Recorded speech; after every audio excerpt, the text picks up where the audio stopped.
बिस्मिल्लाहिर्रहमानिर्रहीम। अस्सलाम वालेकुम फ्रेंड्स। आज हम पढ़ेंगे सेक्शन 38। इंतहाई मुख्तसर सा सेक्शन है जो कि कैपिटल गेन में अगर लॉस अराइज होता है तो उसको किस तरीके से डील करेंगे ये चीज़ हमें बताता है।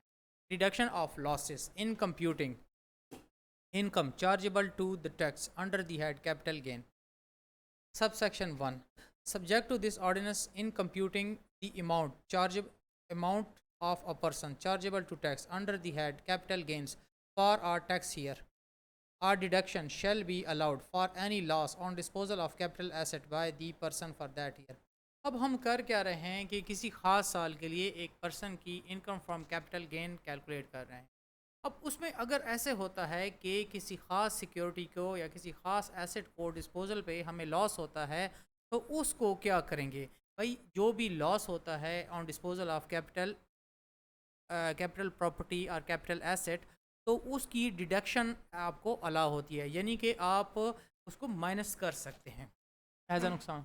तो सब सेक्शन 2 हमें क्या बता रहा है? No loss shall be deducted under this section on disposal of capital asset where again on the disposal of such asset would not be chargeable to tax। यहाँ ये बात बताई जा रही है कि अब आप इनकम निकाल रहे हैं कैपिटल गेन की। अब उसमें एक ऐसा एसेट है जिस पे आपको लॉस हुआ है, लेकिन उस एसेट पे अगर आपको गेन भी होता तो उसको टैक्स नहीं लगना था। तो भाई जब टैक्स नहीं लगना था तो फिर उसकी डिडक्शन भी आपको अलाउ नहीं है। मेरे ख्याल में इसमें दोबारा समझाने की कोई बात नहीं है कि फ़र्ज़ करें कि आपके पास दो एसेट्स हैं, एक एसेट ए है और एक एसेट बी है। एसेट ए के गेन के ऊपर आपको प्रॉफिट भी होता है, गेन होता है तो आपको टैक्सेबल उसकी इनकम यानी कि टैक्सेबल होगी, जबकि एसेट बी है उसका ऊपर अगर आपको गेन हो जाता है तो वो टैक्स फ्री है, उस पर टैक्स नहीं लगता। तो भाई अगर बी पे आपको लॉस होगा तो डिडक्शन के तौर पर नहीं ले सकते। हाँ, ए के ऊपर अगर आपको लॉस होता है तो वो डिडक्शन के तौर पर आप ले सकते हैं। सब सेक्शन 3 क्या कह रहा है? यहाँ वही पुराना फार्मूला है कि अगर आपको लॉस हो जाता है किसी इनकम फ्रॉम कैपिटल गेन में, यानी कि एक एसेट था उसको आपने डिस्पोज किया तो अब आपको उसमें से लॉस हो जाता है, तो इस सूरत में क्या होगा? इस सूरत में हम उसको, तो इसका जो फार्मूला है वो कन्वेंशनल फार्मूला है ए माइनस बी, लेकिन अब चीज़ें थोड़ी सी चेंज हो चुकी हैं। ए जो है वो कॉस्ट ऑफ द एसेट है जो कि ज़्यादा है, और दूसरी तरफ आपको जो बी है वो कंसिड्रेशन रिसीव है वो कम है। मिसाल के तौर पर जो कॉस्ट ऑफ द एसेट थी वो 700 रुपये थी या 7,000 रुपये थी, और जो आपने डिस्पोज किया तो उसको कंसिड्रेशन आप मिली 500 रुपये या 5,000 रुपये, तो 200 या 2,000 रुपये का आपको लॉस हो गया। और सब सेक्शन 4 हमें ये बता रहा है कि अगर आपको ए कंपोनेंट जो है इस फार्मूले का इसकी समझ ना आ रही हो कि हम कॉस्ट ऑफ द एसेट कैसे लेंगे, तो इसमें आप इस तरह है सेक्शन 37 के सब सेक्शन 4 में डिटेल दी गई है कि हम किस तरीके से एक कैपिटल एसेट की कॉस्ट निकाल सकते हैं, क्या क्या चीज़ें उस कॉस्ट में हम शामिल करेंगे। Sub section 4 sorry sub section 5। अब इसमें इस तरह है कि अगर आपको कुछ नीचे एसेट्स के नाम दिए गए हैं, इनमें अगर आपको लॉस होता भी है तो तब भी आपको डिडक्शन अलाउ नहीं है।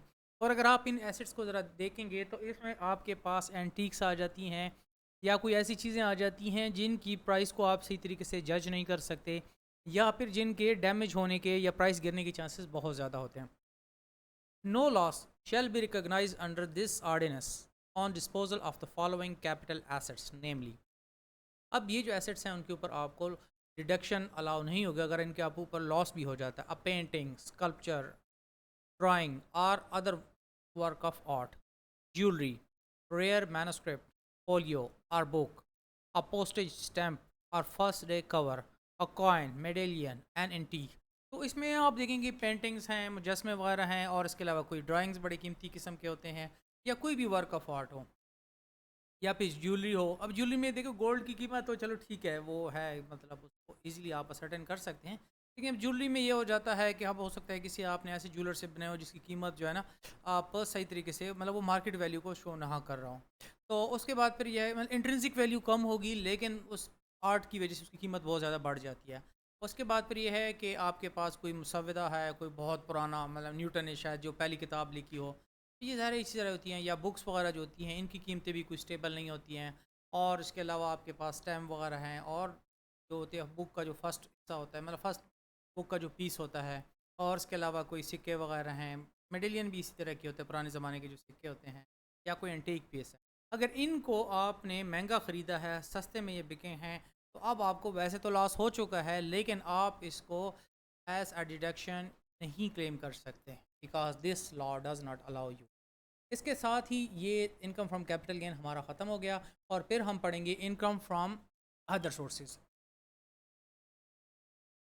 इनकम फ्रॉम अदर सोर्सेज का सादा सा जो डेफिनेशन है, या जो सादा सा है कि कोई भी अगर आपकी इनकम किसी प्रॉपर सोर्स ऑफ इनकम में नहीं आ रही होगी, तो हम उसको इनकम फ्रॉम अदर सोर्स में शामिल करेंगे।